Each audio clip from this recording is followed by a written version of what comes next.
नमस्कार, स्वागत है आपका सीएनबीसी आवाज की इस खास पेशकश आवाज मिनटर्स में। और आज हम इसमें बातचीत करेंगे एक ऐसे मेहमान से जिनके पास दशकों का न सिर्फ अनुभव है और उन्होंने बहुत ऐसी चीज़ों को एनालाइज करके हमारे सामने समय से पहले हमें बताया जो अब समझ में आ रही है कि उस समय उन्होंने क्या कहा था।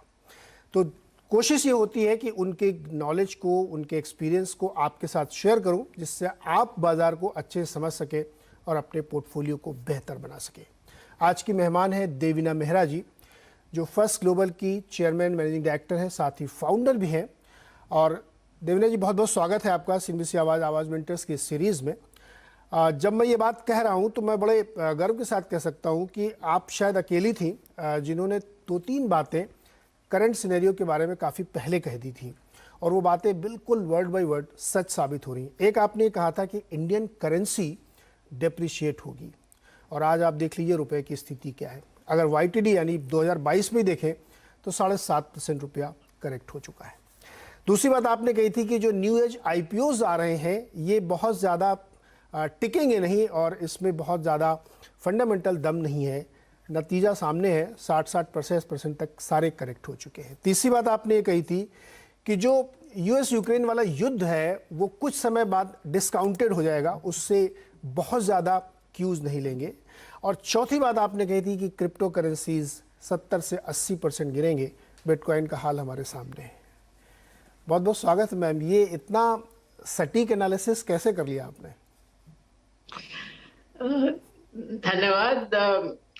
तो इसके पीछे कोई ऐसी चीज नहीं है कि एकदम आपको दिमाग में फ्लैश आता है और आप दुनिया में सबसे अधिक समझदार व्यक्ति हो, ऐसा कुछ नहीं है। इन सब जो आपने चारों बातें बोली, इन सब के पीछे एक ही चीज रहती है, वो है डेटा एनालिसिस। कि आप जितना अधिक डेटा है, जहां तक अवेलेबल है, जितना पीछे आप जा सकते हैं, वो सारा डेटा आप लीजिए, उसको प्रॉपरली ठीक से एनालाइज करिए, ऑब्जेक्टिवली एनालाइज करिए। ये नहीं कि आपका जो भी पूर्वाग्रह है आप उसके अनुसार एनालाइज करें, जो कि हम लोग सबका ये टेंडेंसी होती है। ये हम लोग सबकी एक तरह से एक मनुष्य होने के कारण ही ये कारण रहता है कि हम लोग को लगता है कि जहां से हम सोच के आए हैं वैसा ही कुछ डेटा से निकल के आए। तो आप वो सबको अगर किनारे करके केवल डेटा पर जाएं तो ये सब चीजें साफ होती जाती हैं। जैसे आपने रुपये की डेप्रिसिएशन की बात की, अब ये बात मैं पिछली दिवाली से बोल रही हूँ कि 2022 में ये बड़ा रिस्क है भारतीय अर्थव्यवस्था के लिए। और उसके पीछे वही डेटा था कि बहुत सारी इमर्जिंग मार्केट्स में इंटरेस्ट रेट बढ़ने लगे थे, सेंट्रल बैंक ने बढ़ाए थे, भारत ने नहीं बढ़ाए क्योंकि भारत को ग्रोथ की चिंता ज्यादा थी, भारतीय सेंट्रल बैंक यानी आरबीआई को। वो एक चीज थी। दूसरी चीज आप ये भी देखिए कि रुपया जो है वो आप लंबे समय का डेटा देखें तो या तो धीरे धीरे 2-3% साल का डिप्रिशिएट होता है, और जब वैसा नहीं होता, जब काफी समय एक बैंड में रहता है, तब वो अचानक से एक साल में बड़ा मूव देता है। तो ये नजर आ रहा था कि वो स्थिति आने वाली है। वो क्योंकि आप सरकार हो या आरबीआई हो, आप चाहते हैं कि सब चीज हम कंट्रोल कर लें, सब चीज हमारे नियंत्रण में हो, कि ग्रोथ भी ज्यादा हो, इन्फ्लेशन भी कम हो, इंटरेस्ट रेट भी कम हो, सब चीज, अनएम्प्लॉयमेंट कम हो। लेकिन सब चीज को आप एक साथ में नियंत्रित नहीं कर सकते। तो अगर आप ग्रोथ की तरफ फोकस करते हैं तो कहीं और कुछ और बदलता है, और इस केस में करेंसी पे दबाव आना था। वो एक चीज थी। जो आप आईपीओज की बात कर रहे हैं, so called new age IPOs, again एक चीज तो थी कि उनका अपना डेटा देखना कि क्या हो रहा है वहां पर। वो खुद ही बोल रहे हैं कि कभी हो सकता है वो प्रॉफिट में आए ही नहीं, वो एक चीज है। दूसरा ये होता है कि जब कोई आईपीओ आता है तो वो थोड़ा बहुत फाइनेंशियल में सुधार करने की कोशिश करता है, तो मार्केटिंग स्पेंड कम होती है, मार्केट शेयर कम होती है। ये सब चीज भी लगभग सभी आईपीओ में, चाहे वो जोमैटो हो, चाहे पॉलिसी बाजार हो, चाहे पेटीएम, सब में नजर आ रहा था। एक और डेटा पॉइंट जो था कि अगर आप नैस्डैक में या दूसरे वेस्टर्न नेशंस में देखें तो इस तरह के जो आईपीओ पहले आए थे जो लॉस मेकिंग थे, जिनमें जो बिल्कुल इसी तरह के जो उबर हो या डोर डैश हो, उनका क्या हुआ? उनका भी बहुत अच्छा परफॉर्मेंस नहीं रहा था। तो ये सब डेटा पॉइंट सामने थे। क्रिप्टो का आप हिस्ट्री देखें तो वही है कि क्रिप्टो जो कि उसमें खाली जो बिटकॉइन जिसका थोड़ा हिस्ट्री था उसमें आप देखें तो कई बार ये हुआ है कि 70 से 85% भाव गिरा है। तो ये तो क्लियर था कि ये बहुत वॉलेटाइल एसेट क्लास है। कब उसमें क्या हो जाए वो कहना मुश्किल था। जो आपने रशिया यूक्रेन युद्ध की बात की वो भी डेटा एनालिसिस पे आधारित था कि 40 साल में देखा हमने कि जब जब कोई युद्ध हुआ हो या जैसे 9/11 जैसा टेररिस्ट अटैक हुआ हो या यूएस ने जैसे कहीं बमबारी की हो चाहे गल्फ वॉर हो, हर स्थिति में देखा कि हर एक बार, ये भी नहीं कि औसतन, बट हर एक बार साल भर बाद वो मार्केट मूव में नजर नहीं आता है। जो स्टॉक मार्केट डायरेक्टली नहीं उससे अफेक्ट होती वहां वो नजर ही नहीं आता है, सिवाय हो सकता ऑयल और गोल्ड, यही दो जगह थी जहां कभी असर नजर आया साल भर बाद। तो कॉमन थीम चाहे ये सब कॉल्स का हो चाहे जिस तरह से हम लोग पोर्टफोलियोज मैनेज करते हैं, सब में एक ही कॉमन थीम है कि सब कुछ डेटा पे बेस्ड होना चाहिए, प्रॉपरली एनालाइज होना चाहिए। और इसीलिए हम लोग मशीन जो हम लोग बोलते हैं सिस्टम का उपयोग, आर्टिफिशियल इंटेलिजेंस, मशीन लर्निंग, इन सब का भी काफी उपयोग करते हैं क्योंकि वो बड़े वॉल्यूम में डेटा को एनालाइज कर सकता है, ऑब्जेक्टिवली एनालाइज कर सकता है। बिल्कुल मैम, आपने सही कहा कि अपने पूर्वाग्रह से आप दूर रहें और अगर आप फैक्ट्स के साथ रहेंगे तो आपको हमेशा सफलता मिलेगी। लेकिन आजकल लोग इतनी मेहनत करते कहाँ, कौन इतना पुराना डेटा देखेगा। ये मेहनत का फल है जो आपको मिला। और ये बात आपने सच कही कि मैंने भी बहुत बार आपके स्टेटमेंट सुने थे कि जब करेंसी के बारे में आप बोलती थी, मेरी खास दिलचस्पी थी, तो आप ये हमेशा कहती थी कि रुपये डिप्रिशिएट होगा। तो लगातार हर फोरम पे मैंने आपके स्टेटमेंट सुने और आज हमें चांस मिला कि मैं इसको थोड़ा और समझूं। तो अब थोड़ा एक एक करके एक्सप्लेन करते हैं इसको कि जो रुपए की स्थिति इस वक्त है, क्या जो आप कह रही थी कि बहुत समय से नहीं डिप्रिशिएट हुआ था वो अब हो गया एक झटके में, या अभी और पेन बाकी है? अब मतलब अब कहना मुश्किल है कि कितना एक बार में और कितना जाएगा, पर फिर भी लगता है कि शायद 1-2 रुपया और यहाँ से घटे। पर अब मतलब वो देखना पड़ेगा। वो अभी एकदम से अब बहुत ज्यादा मूव होगा ऐसा अभी फिलहाल तो नहीं नजर आ रहा है। पर अभी भी कुछ हद तक वीकनेस तो बनी रहेगी। कुछ हद तक वीकनेस अभी रहेगी लेकिन बहुत ज़्यादा उसमें करेक्शन शायद नहीं होगा। मैम, अब चूंकि वॉर की वजह से ही फिर इन्फ्लेशन, ऑयल, एनर्जी क्राइसिस और ये सब कुछ शुरू हुआ जिससे पूरी दुनिया जूझ रही है। यूएस खास तौर पे अपने रेट्स इतने ज़्यादा बढ़ा रहे हैं कि वो एक तरीके से डिमांड को क्रश करना चाहते हैं जिससे कि वो टारगेट हासिल कर सकें। लेकिन इंडियन स्पेसिफिक में हम देखें तो हम लोग उतना नहीं गिरे हैं जितना दुनिया के दूसरे बाजार गिरे, या हमारी करेंसी भी अगर हम येन को देखें, यूरो को देखें तो उसके सामने अभी भी बहुत स्ट्रांग दिखती है। तो भारतीय पर्सपेक्टिव में अगर इन दोनों चीज़ों को हम देखें तो बाजार कैसा लगता है आपको? तो इन्फ्लेशन तो कम हुआ, जैसा कि मैंने अभी हाल फिलहाल में एक आर्टिकल इस पर भी लिखा था कि अगर आपसे 1 महीना 1.5 महीना पहले पूछा जाता तो बोलते कि क्या आपको चाहिए, तो आप बोलते कमोडिटी इन्फ्लेशन कम हो, और कमोडिटी इन्फ्लेशन तो बहुत कम हुआ है। अभी आप जनवरी से अब तक देखें तो मेटल्स तो सब अब नेगेटिव टेरिटरी में हैं, और कॉपर, एल्यूमिनियम वगैरह तो 20-25% डाउन है जनवरी के लेवल से। इवन जो कृषि उत्पाद थे उनका भी अधिकतर, कई तो अब नेगेटिव टेरिटरी में आ गए हैं, कुछ 1-2 गेहूं या आई थिंक सोया पॉजिटिव में है। खाली कच्चा तेल और नेचुरल गैस, ये 2 चीज पॉजिटिव टेरिटरी में है। पर फिर भी अभी, जैसा कि आपने ठीक बोला कि अभी भी यूएस में जो लास्ट इन्फ्लेशन का डेटा आया है वो अभी काफी अधिक आया है, क्योंकि इन्फ्लेशन अब कमोडिटी से दूसरी जगह भी चली गई है, और जो कमोडिटी गिरी है उनका अभी पूरा इम्पैक्ट जून तक नहीं आया है। कुछ फॉल जुलाई में, जैसे वो पेट्रोल वगैरह का प्राइस वहां पर जुलाई में गिरा है। लेकिन अब जो स्थिति है, जहां आप सेंट्रल बैंक्स की बात करें, जैसे फेड की बात करें, तो अभी उनको ये दिखाना है कि हम इन्फ्लेशन कंट्रोल करने में सीरियस हैं, उसके लिए सक्षम हैं। तो अभी भी उनका एग्रेसिव या हॉकिश स्टैंड रहेगा, मतलब कि ब्याज की दरें अभी वो काफी बढ़ाएंगे। अभी फिलहाल के लिए तो वही उनका जो स्टांस रहेगा। तो अब दुनिया में सब कुछ, ये भी एक चीज आपके दर्शकों को समझनी चाहिए कि कुछ भी भविष्य के बारे में निश्चित नहीं रहता है, सब कुछ प्रोबेबिलिटी, संभावना यही रहती है। तो अभी जो मुझे सबसे ज्यादा संभावना लग रही है कि अभी फेड रेट्स बढ़ाता जाएगा जब तक कि डिमांड पे बड़ा इम्पैक्ट आया, मतलब वो अब यूएस का रिसेशन का या हार्ड लैंडिंग जो बोलते हैं उसका जो उसकी संभावना बढ़ रही है। पर उसका जो दूसरा पहलू ये है कि अगर वो स्थिति आती है तो अभी रेट जल्दी से बढ़ेंगे, लेकिन उसके बाद फिर फेड का जो रेट कट है फिर से काटना रेट, वो भी शायद जल्दी शुरू हो जाए। तो ये तो यूएस की स्थिति हुई। अब जहां तक भारतीय बाजारों का सवाल है, अगर आपके पास समय हो तो मैं अगेन थोड़ा लंबा पर्सपेक्टिव दूं, तभी आपको ये क्वेश्चन, चीज। एक छोटा सा क्वेश्चन आपसे है, उसके बाद आप हाँ, मुझे भारत वाला एक्सप्लेन करिएगा। क्या हाँ, सेफली ये हम कह सकते हैं कि यूएस मार्केट में इन्फ्लेशन का जो करंट डेटा 9.1% आया था, अब ये नियर पीक है? क्योंकि हाउसिंग का लेटेस्ट डेटा कहता है कि 5 महीने से वहाँ सेल गिर गई है, 14% YOY और 5.5% मंथ ऑन मंथ गिर रही है, इंटरेस्ट रेट बहुत ऊपर चले गए हैं, बिल्डर्स इन्वेंट्री क्रिएट नहीं करना चाहते। क्या सेफली ये माना जा सकता है कि नियर पीक इन्फ्लेशन है यूएस का? हाँ, ये मेरे हिसाब से नियर पीक तो होगा, क्योंकि अभी पिछली बार भी शेल्टर इन्फ्लेशन जो हाउसिंग का वहां का इन्फ्लेशन है वो एक बड़ा कंट्रीब्यूटर था। पर अभी जैसा फेड का थिंकिंग होगा, चाहे जहां से भी इन्फ्लेशन आ रही है, चाहे उसके बाद लग रहा हो कि 2 महीने बाद वो कम भी हो जाएगी, लेकिन अभी वो एग्रेसिव ही रहेंगे।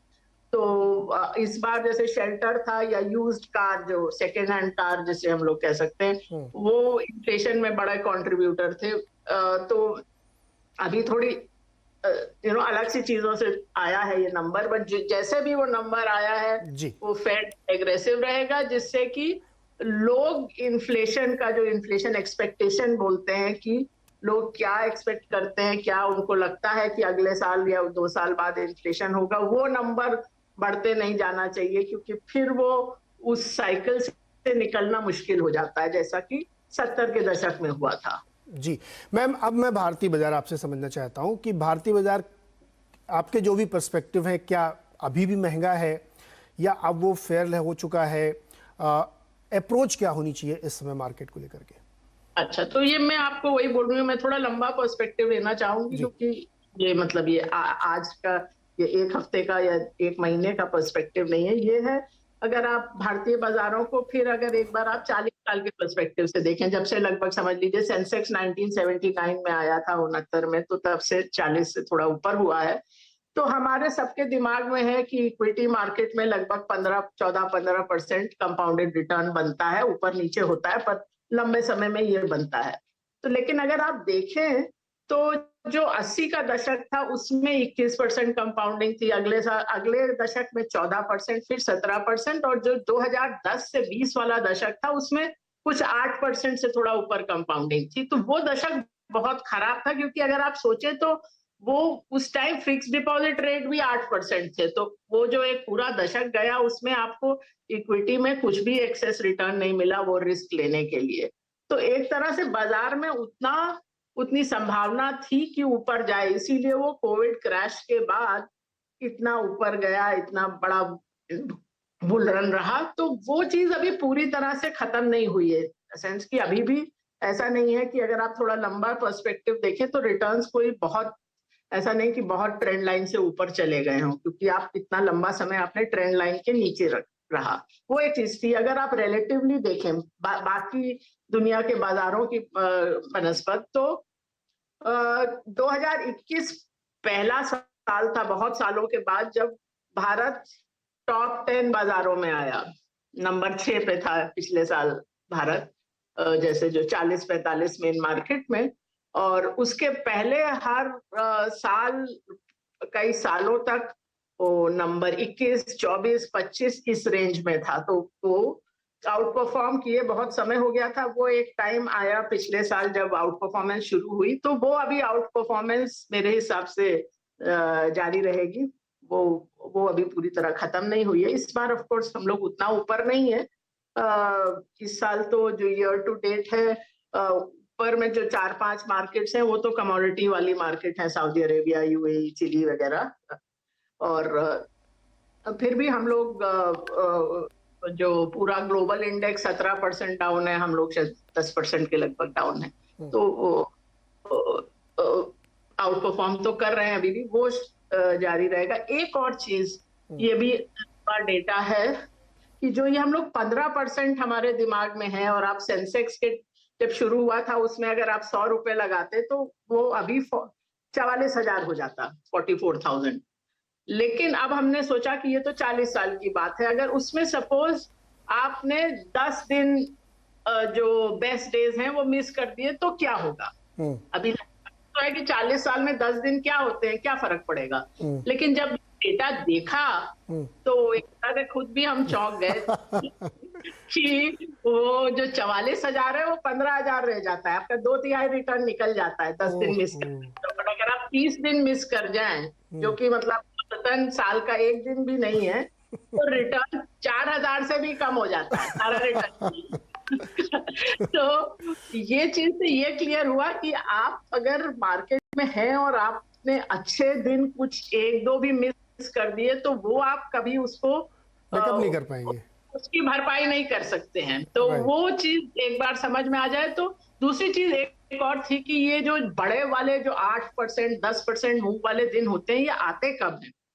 तो ये हमेशा मंदी के बाद जब बहुत स्ट्रेस है मार्केट में, सब लोग को लग रहा है कि चीजें बहुत खराब लग रही हैं, ये तब आते हैं। ये बुल फेज में या तेजी में नहीं आते हैं। खाली इसका एक ही एक्सेप्शन था, वो था वो जो हर्षद मेहता वाली तेजी थी, बिकॉज वो नेचुरल मार्केट नहीं थी। उसी एक मार्केट में हुआ कि बड़ा अप मूव वाले दिन तेजी में आए थे, उसके अलावा एक भी इसका अपवाद नहीं है। तो ये बात हमको समझ में आ गई कि ये हम नहीं कह सकते कि आज मार्केट बॉटम हो ही गया है, लेकिन अब उस रेंज में है कि जहां तो मोटी बात ये है कि बॉटम के चक्कर में नहीं पड़ना है, डेटा को देखना है और उसको इस रेंज में समझना है कि आपको रहना है मार्केट में, रहना है। करेक्ट मैम, एक बहुत ही छोटा सा एक ब्रेक लेते हैं। ब्रेक से लौट के आएंगे तो बिल्कुल सिंपल से सवाल के साथ ये पूछेंगे कि इस वक्त मैम को क्या पसंद आ रहा है भारतीय बाजार में, या टेम्पटिंग है कोई सेक्टर, कोई स्टॉक्स या कोई थीम जहां पे आप निवेश कर सकते हैं। बहुत ही छोटे से ब्रेक। स्वागत है एक बार फिर से आपका मार्केट मेंटर्स में। आज बातचीत हो रही है देवना मेहरा जी से, जो बहुत ही वेटरन है मार्केट की। मैम, हमने आपसे वायदा लिया था कि ब्रेक के बाद मैं आपसे ये पूछूंगा कि इस वक्त भारतीय बाजारों में कोई चीज़ आपको टेम्पटिंग लग रही है, थीम हो सकती है, सेक्टर हो सकता है, स्टॉक हो सकते हैं, जो आपको लगता है कि हाँ ये है जहाँ पे पैसा पार्क किया जा सकता है।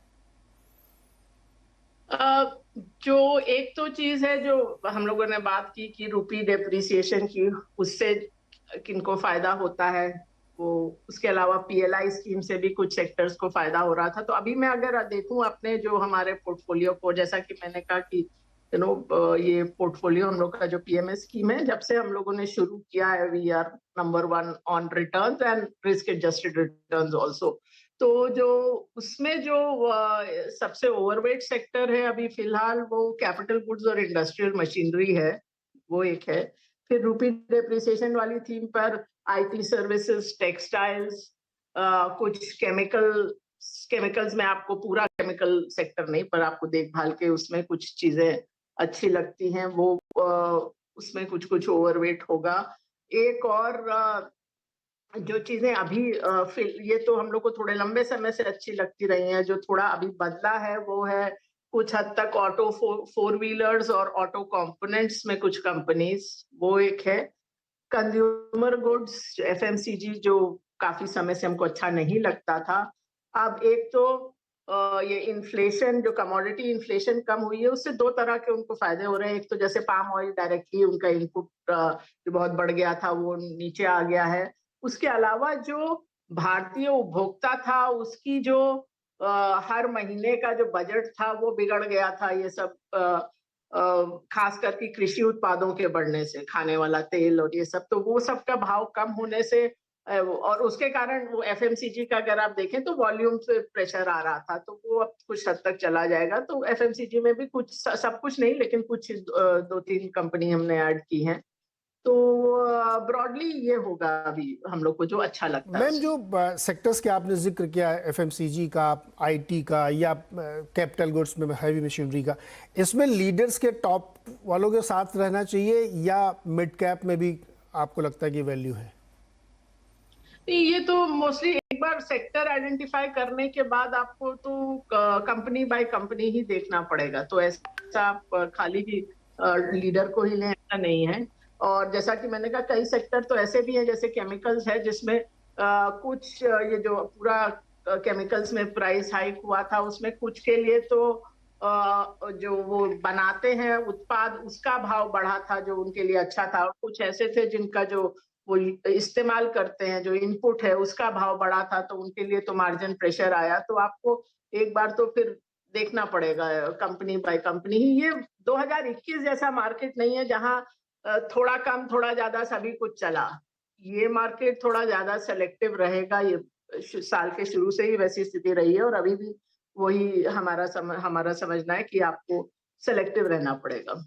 मैम, जो टेक्सटाइल सेक्टर का आपने जिक्र किया, करेंसी का बेनिफिट को मिल सकता है, लेकिन ये बड़ा सिक्लिकल सेक्टर है। अब जैसे मैं एक रिपोर्ट पढ़ रहा था यूएस की, जिसमें बताया कि कॉटन प्राइसेस में कुछ ऐसे प्लेयर्स भी पहुंच गए जिनको कॉटन से कोई लेना नहीं, लेकिन वो प्राइस डिस्टॉर्ट कर रहे हैं।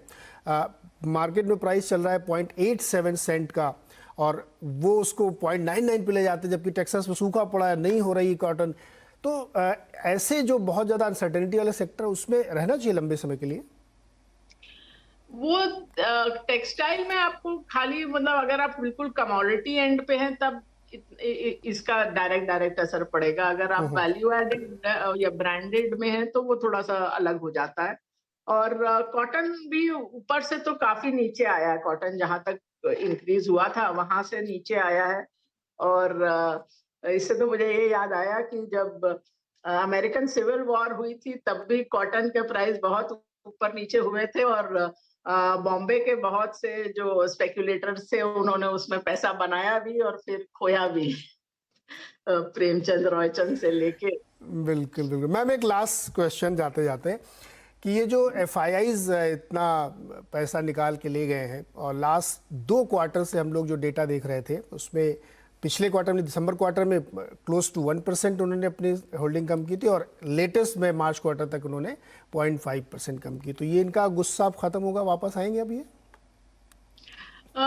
मैं ये चीज कई बार बोल चुकी हूँ बहुत सारे इंटरव्यूज में कि मैं एफआईआई फ्लोज को फॉलो नहीं करती हूँ क्योंकि मुझे नहीं लगता कि उसका बाजार के डायरेक्शन से बहुत कुछ लेना देना होता है और डेटा यही दिखाता है। तो ये डेटा शुरू में हम फॉलो करते थे और ये देखा कि ये इससे कुछ भी पता नहीं लगता है तो वो डेटा ही फॉलो करना मैंने छोड़ दिया। मैं आपको खाली एक ही डेटा पॉइंट बताती हूँ कि ये एफआईआईज आए हैं मार्केट में 93-94 में, बिकॉज वो एफआईआईज का जो रेगुलेशन आया था वो 93 बजट में आया था और वो 94 से 2003 ये 9 साल थे जब बाजार ने जीरो रिटर्न दिया। तो जब एक नया पैसे का स्रोत नया बिलियंस ऑफ डॉलर्स आए तो मार्केट ये आप इसमें मैं तो कहूंगी इस चक्कर में पड़ना नहीं है। हाँ, इसमें आप ये समय मत नष्ट करिए। इसका खाली एक ही प्रभाव हो सकता है, वो अपने बैलेंस ऑफ पेमेंट पे जो थोड़ा बहुत फर्क पड़ता है, बस फंडामेंटल फर्क होता है। मैडम, आपने ये बात कह के ना बड़ी मन को शांति दी कि लोग रोज जो एफआई का डेटा देख के बीपी बढ़ाते हैं उसको मत देखिए। देखिए, ये तजुर्बे के साथ बता रही मैम कि आपको बहुत एफआई को देख के चिंता नहीं करनी चाहिए। अपनी घरेलू कंपनियों को देखिए, घरेलू फंड को देखिए और उस पर निवेश करिए। देवीना मैम, बहुत बहुत शुक्रिया हमारे साथ जुड़ने के लिए और हमारे दर्शकों को ये बात समझाने के लिए कि आप थोड़ा सा लंबा नज़रिया रख के अगर आप उस डेटा को एनालाइज करेंगे तो आप सही कॉल ले पाएंगे। और वो जो शुरुआत में हमने 4 बातें कही थी जो मैम ने बहुत पहले कही थी वो आज सच साबित होती हुई दिख रही हैं। तो आज के लिए मैम इतना ही। बहुत बहुत शुक्रिया हमारे साथ जुड़ने के लिए, हमारे दर्शकों को एजुकेट करने के लिए। शुक्रिया।